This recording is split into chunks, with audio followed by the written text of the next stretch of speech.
지난번에도 이야기 들었지만 어려울 때는 다양한 사람들이 우리 주변에 있게 됩니다. 혼란 속에서 여러 가지 사람들이 등장을 하고 또 그 사람들이 각기 어떤 극단적인 반응들이 나타남을 보게 됩니다. 평온할 땐 그런 사람들이 없죠. 대부분 뭐 친절하고 또 특히 또 제가 만약 잘 나갈 때는 그 사람들이 대부분 저에게 잘해주려고 합니다. 그러나 위기 속에 있을 때 나를 도와주는 사람들도 있고 또 나에게 그러니까 네가 이런 어려움을 당하지라고 하면서 비난하는 사람들도 있습니다. 그런 속에서 우리들은 내게 진정 필요한 사람이 무엇인지를 구분하게 됩니다. 근데 또 그런 경우가 있습니다. 내가 잘 나갈 때 또는 못 나갈 때 있어서 내 주변에 있지만 내게 친절을 베풀지만 도움이 안 되는 사람이 있을 수 있습니다. 내게 극단적인 해를 끼치는 사람들도 있기 마련이라는 거죠.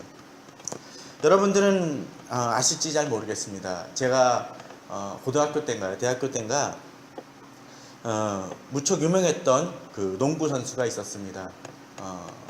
그 선수들은 용산고 출신이었고 또 나중에 이제 중앙대 쪽으로 가면서 농구에 어떤 바람을 일으켰고 또 그 사람들은 또 나중에 그 프로농구 쪽에 가가지고 바람을 일으켰죠. 근데 그 중에 한 명이 아주 잘하던 그 선수 한 명이 뭐 그 프로농구 감독이었는데 경기 조작으로 인해서 그 모든 경력과 그 이력이 추락되는 경험을 하게 되었습니다. 근데 이분이 최근에 모 그 프로야구 단에 가가지고 자기가 어떻게 이 경기 조작에 휘말리게 되었는지 그 경위를 이야기하고 강연을 하게 되었습니다. 사실 쉽지 않은 고백일 것입니다. 자기 부끄러운 이야기를 하게 되니까.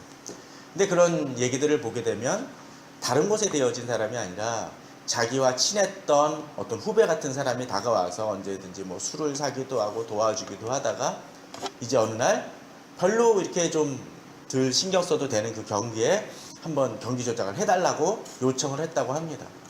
근데 처음엔 이 경기는 조작하기 쉽지 않아. 나는 그런 데에 마음이 없어라고 이야기를 했었지만 엉겁결에 그 부탁을 들어주게 되어졌고 실제로 경기 조작은 이루어지지 않았지만 그 사람이 그것과 상관없이 고맙다고 돈을 받은 것이 결국은 그의 발목을 잡는 일이 되고 말았습니다.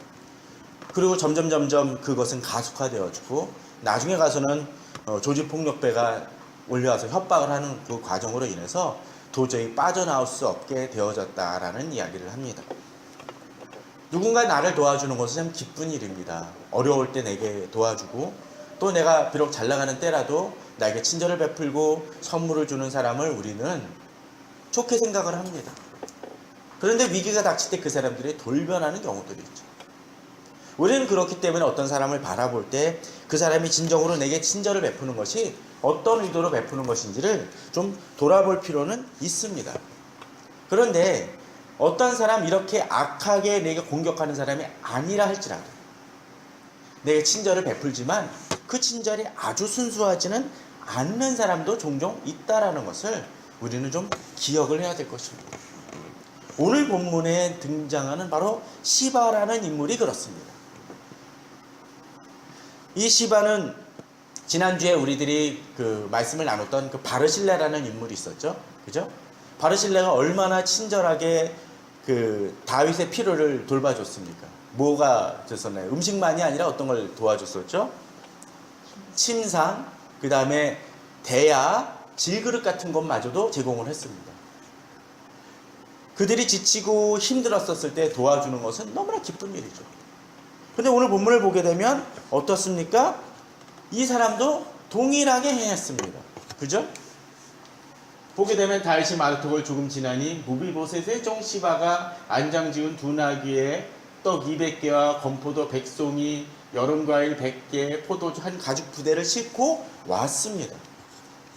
얼마나 감사하겠습니까? 기쁠 수 있겠죠. 그러나 그럼에도 불구하고 오늘 본문은 좀 독특한 면을 지니고 있습니다. 사실 그냥 읽게 되면 이 사람은 그냥 착한 사람처럼 비춰질 수 있습니다. 그러나 그럼에도 불구하고 이 사람은 좀 주의 깊게 볼 필요가 있습니다.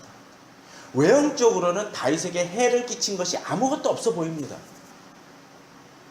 그러나 그럼에도 불구하고 이 사람은 우리가 좀 조심스럽게 바라볼 필요가 있습니다. 아무리 좋은 것이라 할지라도 그것이 그 음식에 어떤 독소 조항이 있으면 어떻습니까? 그것이 조금씩 조금씩 나를 해하게 되죠. 옛날에 식스센스라는 영화가 있었죠. 그 영화 속에서 한 아이가 죽음을 당하는 그 장례식장에 가는 장면이 등장을 합니다. 브루스 윌리스가. 근데 어떤 일이 있습니까? 그 아이가, 그 아이 유령이 하는 얘기가 그거죠.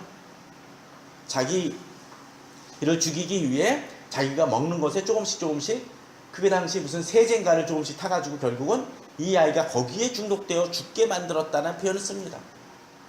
사람들이 그럴 수 있습니다. 내게 그렇게 독약을 타는 사람은 없다 손 치더라도 그것이 내 속에 점점 누적되어져서 나를 망치게 하거나 또는 인간관계라든가 또는 나의 하는 일들을 해야 하는 일들이 일어날 수 있는 경우들도 있습니다. 시바는 그 정도까지는 아니라 할지라도 뭔가 주의 깊게 돌아볼 필요가 있습니다. 그런데 오늘 본문은 사실은 주일 예배 설교에 하기에는 좀 적당치 않을 정도로 좀 세밀히 돌아볼 부분이 있습니다. 그러나 그럼에도 불구하고 이 위기 속에서의 그 친절이란 주제를 다루면서 저희들이 한번 이 부분을 자세히 살펴보았으면 합니다. 자, 이 사람은 어떤 일을 행합니까? 본문에 보듯이 마르톡을 조금 지나니까 시바가 왔습니다. 그리고 모든 정성이 참 많이 있죠. 어느 정도 정성입니까? 보게 되면 의 설명입니다. 나귀는 왕의 가족들이 타게 하고, 그죠? 그 다음에 떡과 과일은 청년들이 먹게 하고, 포도주는 들에서 피곤한 자들에게 마시게 하라고 얘기합니다. 이것만 봐서는 바르실레가 행했던 그 모습 마냥 아주 친절한 모습이 담겨있고 세밀한 모습이 담겨져 있습니다. 이걸 악하다 할 수가 없습니다. 그렇죠? 그러나 그럼에도 불구하고 우리는 조금씩 주의 깊게 볼 필요가 있는 모습들이 있습니다. 자, 그런데 본문을 보게 되면 한 가지 특징이 있습니다.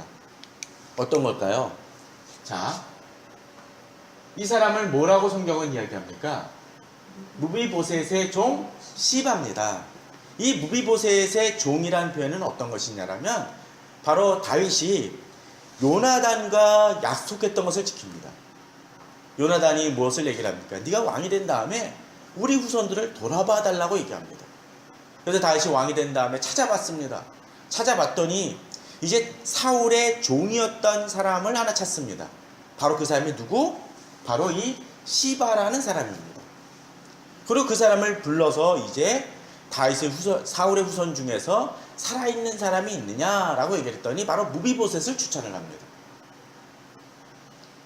그런데 무비보셋을 이야기를 하고 그러니까 다윗이 어떻게 하냐라면 그래 그러면 네가 갖고 있는 건 모두를 이제 누구? 무비보셋일 것이고 넌 무비보셋을 돌아보라고 얘기합니다. 또 무비보셋은 자기의 그 밥 먹는 곳에서 같이 언제나 식사하는 사람으로서 높여줍니다. 그랬더니 무비보셋이 감사해서 어떻게 저 같은 사람을 귀하게 여깁니까? 더더군다나 그는 뒤에서 저희들이 한번 살펴보겠지만 다리를 저는 장애를 가지고 있습니다. 더더군다나 어떤 장애냐면 두 다리를 다 절고 있다고 했습니다. 심각하죠. 그죠? 심지어 다윗이 이 다윗성을 장악을 했었을 때 그쪽 사람들이 그렇게 얘기를 합니다. 너 중에 어떤 장애자라도 이곳을 오지 못할 것이다 라고 이야기를 하는 경우가 있습니다. 사실은 다윗이 자기 성에는 그런 장애자를 들여놓지 않겠다. 그러니까 이거는 다윗이 장애자를 폄하하는 것이 아니라 그들이 비난했던 것을 역으로 이용했던 것이었는데 어찌됐건 간에 그런 사람을 받아들이지 않겠다고 했는데 받았습니다. 그거는 다윗의 입장 속에서는 이를 아주 품고 돌아보고자 하는 것입니다. 바로 시바는 그런 사람이었습니다. 그런데 오늘 지금 그가 등장하는 모습이 나타나고 있죠. 그리고 많은 재물을 갖고 오는 독특성을 지닙니다. 그러니까 다윗이 이에 대해서 뭐라고 하는지 한번 살펴보십시오. 세 가지 말을 하게 되는데 두 가지 질문과 한 가지 말을 하는 장면이 다시 등장을 합니다. 첫 번째 뭡니까? 내가 무슨 뜻으로 이것을 가져왔느냐라고 합니다. 왜 갖고 왔냐? 좀 웃기지 않습니까? 왜 갖고 왔습니까? 드리려고 갖고 왔겠죠. 그럼에도 불구하고 다윗이 이런 이야기를 하는 이유가 있습니다. 앞서 이 시바가 누구의 종이라고요? 무비보셋의 종이라고 했습니다. 그렇다면 누가 와야 되나요? 원래는 무비보셋이 같이 오는 게 도리죠. 그러니까 더더군다나 이런 겁니다. 내가 한 상무쯤 되는데 뭐 과장인데 사원이 와서 보고하는 거는 별반 문제가 아닙니다. 대리를 건너떠서. 그런데 만일 내가 그 상무쯤 되는데 밑에 방금 입사한 신입사원이 와가지고 상무님 저 이거 보고 드립니다 라고 얘기하면 어떡할까요? 상무가 너 속된 표현으로 이상한 애 아니야? 라고 얘기할 거 아닙니까? 그런 것처럼 한두 다리를 건너서 하는 거와 비슷합니다. 그냥 접어두자 그러면. 그랬더니 이제 다윗이 한 가지 더 질문합니다. 뭡니까? 내 주인의 아들이 어디 있느냐라고 묻습니다. 지금 다윗은 어떤 형편입니까? 쫓겨가는 상황입니다. 많은 사람들이, 그 백성들이 또 신하들이 다윗을 지지하는 사람은 같이 오는 형편입니다. 근데 누가 없습니까? 시바는 왔는데 누가 없어요? 바로 이 무비보셋은 빠져 있다라는 것입니다. 왜 너 혼자 오느냐라는 겁니다.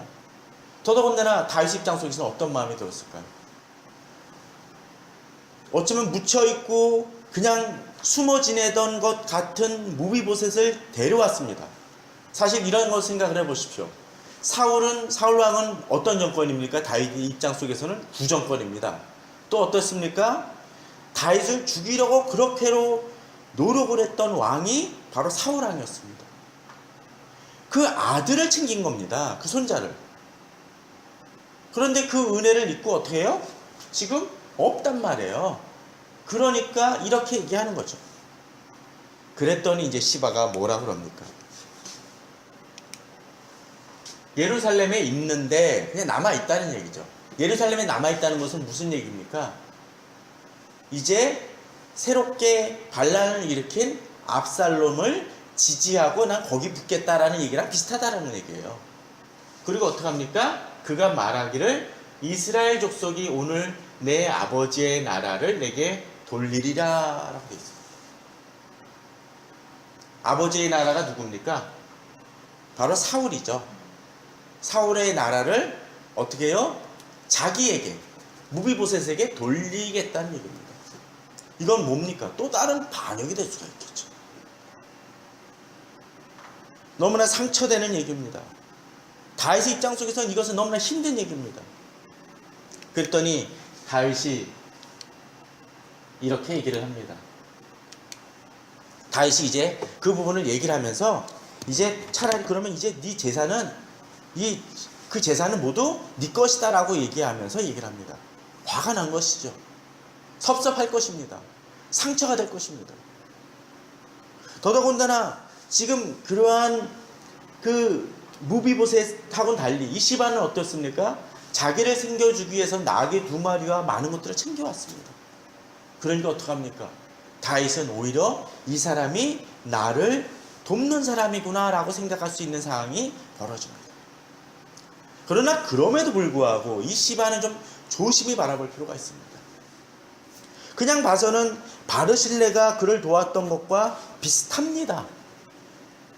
자, 그런데 한 가지 주의 깊게 볼 부분이 있습니다. 오늘 19장에서 봤었을 때 나중에 무비보셋이 와가지고 다윗에게 절하는 장면이 등장을 하고 맞이하는 장면이 등장을 하죠.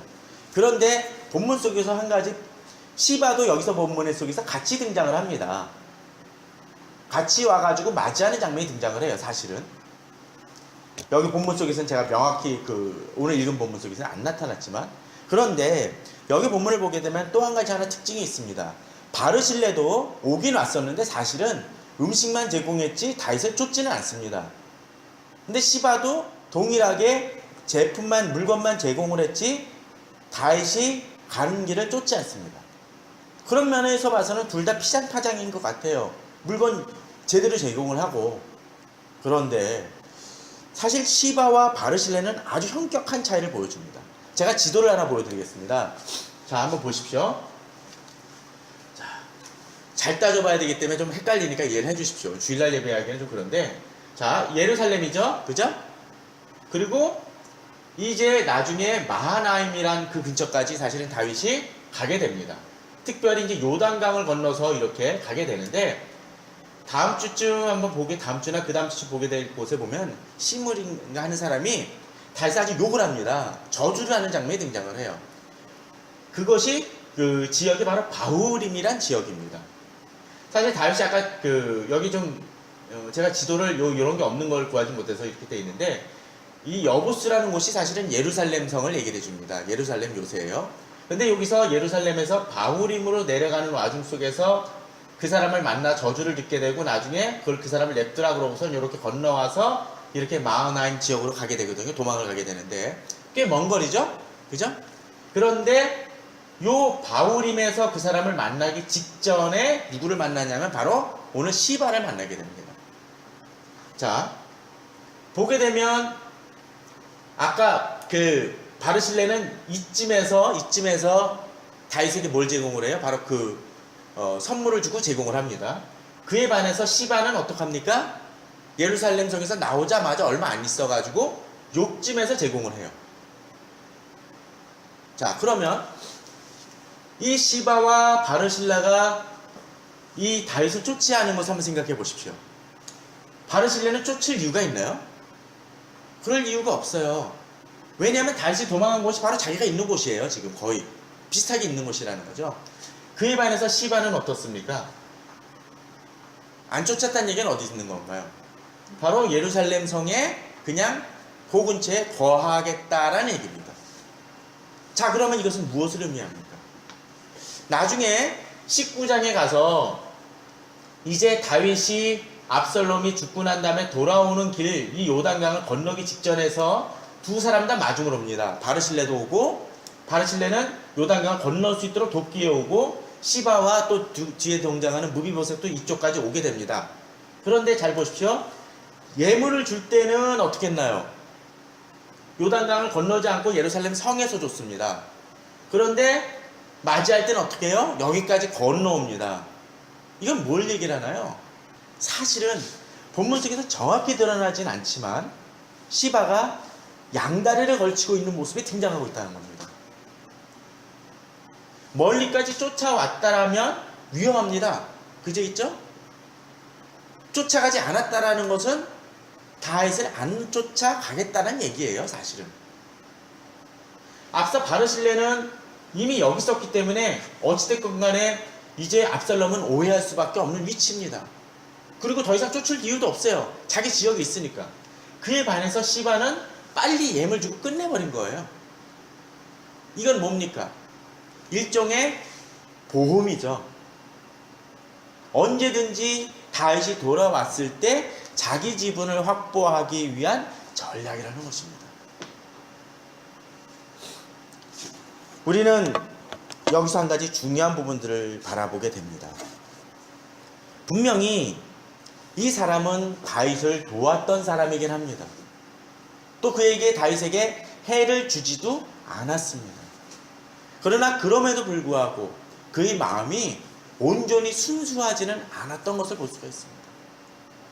또 하나, 바르실레가 어떻게 했습니까? 바르실레는 하나 지도를 좀 더 보여드리죠. 이게 사실은 이제 좀 잘 안 나타나지만 이렇게 입체적인 모습을 보여주게 됩니다. 자, 여기서도 지금 그랬었죠? 어떻게 돼 있나요? 여기가 예루살렘이고 바후림으로 와서 이렇게 내려와서 이렇게 건너가서 이 마하나임 쪽으로 가는 것입니다.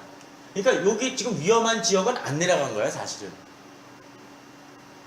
여기가 사실은 예루살렘이 무척 고도가 높은 지역입니다. 몇백 메타 되는 곳이에요. 성경에 우리들이 여리고성으로 가는 여리고에서 내려가다가 사마리아 유대인이 강도를 만나 습격을 당한 장면이 등장을 하잖아요. 근데 바로 이렇게 여리고로 내려가는 험난한 길이었던 거예요, 사실은. 근데 시바는 그쪽을 제외하는 거죠, 사실은. 그죠? 그러니까 사실 이 여리고에서 여리고래. 이 나귀 두 마리에다가 여러 가지 짐을 실었는데 왕이 귀족들이 그걸 탈 수 있나요? 지금은 못 타요. 왜냐면 짐 때문에라도. 어차피 짐을 나르는 그게 지나지 않는다라는 거죠. 그런 측면에서 사실 시바는 여러 가지 형태는 구하긴 했었지만 그렇게 적절하지 않습니다. 더더군다나 방금 나와서 그렇게까지 절실한 부분들은 아니었다라는 거예요.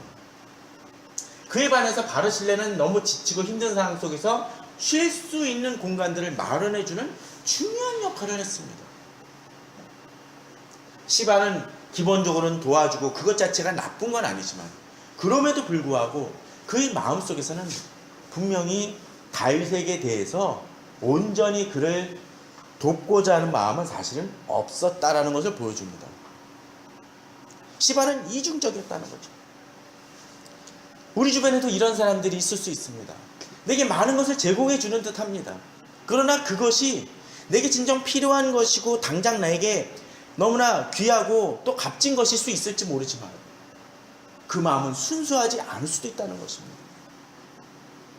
오해는 마십시오. 어떤 사람이 나를 도와주는 것은 좋은 일입니다. 그걸 귀하게 여겨야 됩니다. 사실 다윗도 그러했습니다. 나중에 무비보셋을 만나가지고 이야기를 나눴을 때도 시바에 대해서 어떻게 욕을 하거나 넌 어떻게 그럴 수 있느냐라고 얘기하지 않습니다. 무비보셋에 대한 태도도 있지만 그건 좀 나중에 얘기를 하고 그런 상황 속에서도 시바를 어떤 꾸짖거나 그러진 않습니다. 왜? 도운 건 도운 거니까. 그러나 그럼에도 불구하고 우리는 그 중심을 어떤 때 살펴볼 필요가 있습니다. 내 주변에 나에게 도와주고 친절을 베풀지만 그 마음속에 순전함이 있는지 돌아볼 필요도 있다는 것이죠. 앞서 어떤 프로농구의 감독처럼 당장 그것이 해가 되지 않을지 모르지만 내게 족쇄로서 다가올 수 있습니다. 그렇다면 이 사람에게 있어서 다윗에게 있어서 이 부분이 어떤 문제가 될까요? 자, 이 사무엘하 16장에서 그랬었죠. 어디 있느냐 하고서는 시바에게는 무비보셋이 있는 것이 다 내 것이니라 라고 얘기합니다. 그죠? 그리고 무비보셋이 시바가 뭐라고 얘기하나요? 내가 절하나이다 내 주 왕이요 내가 왕 앞에서 은혜를 입게 하옵소서. 이 시바가 한마디라도 무비보셋에 대해서 변명하진 않습니다. 사실은 진정한 종이라면 어떻게 해야 될까요?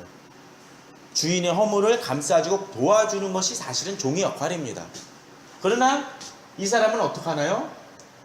이스라엘 족속이 오늘 내 아버지의 나라를 내게 돌리리가 하나이다 라고 얘기하면서 사실은 왕의 주인의 허물을 고자질하는 모습이 등장을 하죠. 물론 어떤 사람은 이렇게 얘기할지 모릅니다. 진정으로 이 무비보셋보다도 다윗은 어떻습니까? 더 상위적인 통치자이기 때문에 어쩌면은 그를 다윗을 더 인정하고 또 충성돼야 한다는 측면에서는 말은 될 수 있습니다. 그러나 곰곰이 한번 살펴볼 필요가 있습니다. 자, 이 말을 잘 읽어보십시오. 오늘 내 아버지의 나라를 내게 돌리리라. 이상하지 않나요? 혹시 이상한 거 없나요? 지금 반란의 주체는 누굽니까? 압살롬입니다. 압살롬은 누구의 아들입니까? 다윗의 아들입니다. 근데 다윗의 아들이 이 압살롬이 왜 반란을 일으켜서 그 나라를 누구에게? 무비보셋에게 줄 이유가 있습니까? 없습니까? 상식적으로 이건 말이 안 되는 일입니다. 더더군다나 그냥 세상적인 눈으로 보면 그는 두 다리를 저는 장애를 가지고 있었던 사람입니다. 줄 이유가 없죠. 당시 기준 속에서는. 상식적으로도 말이 안 되는 그 비난을 이야기하고 있는 것입니다. 그럼에도 불구하고 다윗은 어떻습니까? 지금 자기에게 주는 친절, 자기가 너무나 나락으로 떨어지고 있는 그 상황 속에서 시바의 친절은 그의 마음과 판단을 흐리게 만들어 버렸다는 것이죠. 결국 거기서 경솔한 얘기를 하게 됩니다. 무비보셋에게 있는 것이 다 내 것이다. 그래, 그런 놈, 쉽게 얘기하면 그렇죠. 그런 놈, 이제 그 놈의 상종을 안 한다라는 얘기랑 비슷한 거예요. 그랬더니 시바가 하는 얘기가 뭡니까? 왕 앞에서 은혜를 입게 하옵소서. 뭡니까? 덥석 감사합니다라는 얘기입니다. 그의 본심이 드러나는 것입니다. 그러면 이 구절만 보더라도 어쩌면 그냥 이 구절만 있었으면 어쩌면 우리는 그래도 헷갈릴 수 있습니다. 아니, 이것만 보면은 그래도 진짜로 무비보셋이 그럴 수 있었겠다 싶을지 모릅니다. 그런데 잘 보게 되면 이제 이런 장면이 등장을 합니다. 나중에 사무엘하 19장 17절에 보게 되면 아까 안 봤던 구절인데 베냐민 사람 1000명이 그와 함께하고 사울 집안의 종 시바도 그의 아들 15과 종 20명과 더불어 그와 함께하여 요단강을 밟고 건너 왕 앞으로 나왔다고 되어 있었죠. 자, 사실 성경 속에서 제일 앞부분에 시바를 설명하면서도 15과 아들 15과 종 20명이 있었다고 했다. 다 데리고 온 거예요 지금. 앞서 어땠습니까? 안 그랬어요. 이건 뭡니까? 이제 왕이 잘 됐으니까 이제는 버선발 벗어 던지고 와가지고 다윗을 맞아야겠다는 겁니다. 근데 그 상황 속에서 이제 무비보셋도 등장을 합니다. 자, 여기서 시바의 거짓말이 드러납니다. 사울의 손자 무비보셋이 내려와 왕을 맞으니 이제 내려옵니다. 그리고 어떻습니까? 그는 왕이 떠난 날부터 평안히 돌아오는 날까지 그의 발을 맵시내지 아니하며 그의 수염을 깎지 아니하며 옷을 빨지 아니하더라. 이게 무슨 얘기입니까? 만일 시바의 얘기가 맞았다라면 그는 어땠을까요? 즐겨야 됩니다. 잘 됐다고 얘기해야 됩니다. 다음 주쯤에서 우리들이 보게 될 또 다른 사울의 집안의 그 베냐민 지파의 어떤 사람은 아주 다윗을 저주하고 난리가 납니다. 그에 반해서 어떻습니까? 이 무비보셋은 그렇지 않았다라는 거예요. 철저히 걱정했다라는 거죠. 그럼 우리는 이런 의문이 들 수가 있습니다. 아니 그럼 왜 쫓아가지? 왜 힘들 때 같이 가야지 왜 안 쫓아가느냐라는 생각이 들 수가 있겠죠. 바로 그 구절이 이제 등장을 하고 있습니다.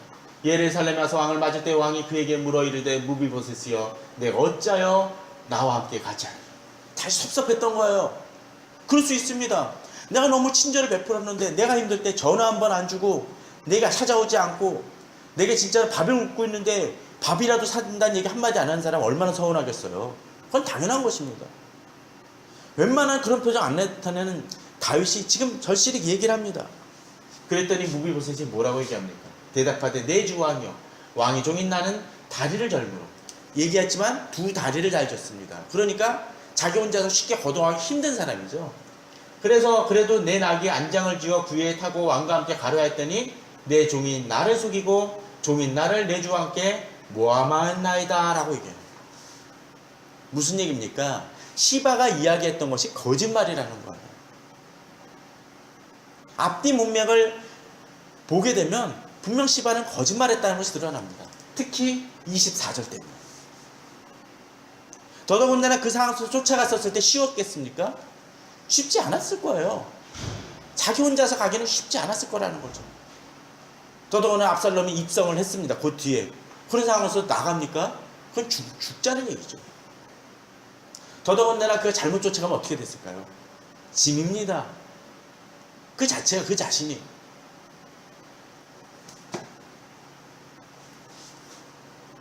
내 종이 나를 속이고 종인 나를 내 주와 함께 모함하라. 물론 다윗이 이 문제를 어떻게 처리하느냐에 상관없이 다윗에게는 득될 것은 아무것도 없습니다. 해될 것도 없습니다. 그러나 그럼에도 불구하고 그에게 베풀었던 친절은 분명히 문제가 있었던 친절이었습니다. 그 자체도 귀하긴 하죠. 그러나 그럼에도 불구하고 시바의 순수하지 못한 마음은 어떤 걸 깨트립니까? 사람과의 관계를 훼손하고 깨트리는 모습을 보여줍니다. 교회도 종종 그런 경우들이 있는 것 같아요. 목사들도 그런 거에 자주 속는 사람들이 있습니다. 저도 속을 수 있습니다. 어느 사람이 제게 와가지고 그렇습니다. 한 분은 저한테 짜장면을 대접을 하고 한 분은 와가지고 저기 고급 음식점인데 한번 목사님 가시죠 라고 얘기했다고 쳐봅시다. 목사님 제가 헌금 많이 드릴게요 라고 하면서 다른 분보다 많은 헌금을 드리면서 했다고 쳐봅시다. 사람이 여기 내게 조금 더 잘해주는 사람한테 귀 기울일 수 있습니다. 흔들려 버려요. 그리고 그 사람이 교회에 대해서 조언을 하면서 이야기를 합니다. 세속적인 조언을 하면서 이렇게 하면 교회가 더 건물도 잘 짓고 헌금도 많이 걷어올 거예요 라고 이야기해 봤다고 칩시다. 당장은 좋은 얘기 같지만 결국은 망하는 길로 그를 몰아가는 것입니다. 우리 집에 조언하는 사람들도 그럴 수 있습니다. 물론 그런 사람들과 관계를 모두 끊으라는 얘기를 하는 것이 아니라 분별하며 그의 중심을 바라볼 수 있는 눈이 우리들에게는 필요하다는 것입니다. 그런 면에 있어서 다윗은 약했던 부분들이 있습니다. 결국 다윗은 이 부분을 수습하려고 합니다. 이제 이야기를 합니다. 내 아버지 온 집이 내 주 왕 앞에서는 다만 죽을 사람이 되지 아니하나이까. 그러나 종을 왕의 상에서 음식 먹는 자 가운데 두셨사오니 내게 아직 무슨 공의가 있어서 다시 왕께 부르질 수 있사오리까라고 합니다. 이미 받은 은혜로 자기는 족하다라고 얘기를 합니다. 단지 그가 나아온 것은 다윗이 무사히 돌아온 것에 대한 감사와 반김입니다. 기쁨이라는 것이죠. 이제서야 왕은 이야기합니다. 그에게 이르되 내가 어찌하여 또 내 일을 말하느냐. 내가 이르노니 너는 시바와 밭을 나누라. 이미 시바에게 했던 이야기가 있기 때문에 참 애매한 상황이 되어버렸습니다. 또 그렇다고 해서 시바가 자기한테 해를 한 건 아니거든요. 그러니까 결국 다윗이 택했던 방법은 밭을 나누라는 얘기죠. 비록 다윗은 이 부분에 대해서 이제 지혜를 가지고 무비보셋에 대한 오해를 풀고 그를 받는 모습이 벌어집니다. 우리에게도 가끔씩 이런 경우들이 있을 수 있습니다. 신앙상에서도 우리가 그럴 수 있습니다. 내게 잘해주고 내게 듣기 좋은 얘기, 내게 편한 얘기, 당장에 득이 되는 이야기를 해준다 치더라도 꼭 그 사람이 내게 선하지는 않을 수 있다는 것을 알아야 됩니다. 이러한 모습들이 직장생활 속에서나 사회생활 속에서도 있을 수 있습니다. 우리는 분별할 수 있는 눈이 있어야 됩니다. 중심을 바라볼 수 있는 부분이 있어야 됩니다. 세상 사람들은 이렇게 우리를 속일 수 있습니다. 그러나 우리에게 속이지 아니하시는 분이 계시죠. 바로 주님이십니다. 주님은 우리를 속이지 아니하시고 우리에게 언제나 미쁘신 분이십니다. 미쁘신 그 주님을 우리는 쫓는 주님의 제자로서 하나님의 자녀로서 우리 자신도 사실은 그러한 삶을 살아야 됩니다. 저는 신앙상에 있어서 또는 인간관계에 있어서 특히 교회에서는 머리 굴리는 사람 되지 말기를 바랍니다. 주님 안에서 충성되이 그냥 내가 할 바를 해 나갑시다. 그럴 때 주님은 아십니다. 그렇게 하나님 앞에 합한 사람이라고 얘기를 했던 바로 다윗조차도 이것이 헷갈려서 넘어지거나 실수할 때도 있습니다. 그러나 나의 수고를 가장 잘하시고 나의 중심을 아시는 분이 누가 계십니까? 바로 하나님이십니다. 바로 그 하나님을 의지하여 우리가 나아가길 바랍니다. 어쩌면 사람들은 오해해서 바로 다윗처럼 이렇게 결국은 이 문제를 해결하기 위해 시바와 무비보셋에게 밭을 나누라고 할 정도로 어정쩡한 해답을 내려놓지만 하나님은 그러한 분이 아니십니다. 우리 중심을 아시는 분이십니다. 그 하나님을 의지하여 오늘도 믿음으로 나아가시고 내 주변에 있는 이들에게 시바와 같은 친절이 아니라 바로 신뢰와 같은 친절로서 다른 사람을 섬기고 세워나가는 그러한 우리 되시기를 주님의 이름으로 축원합니다.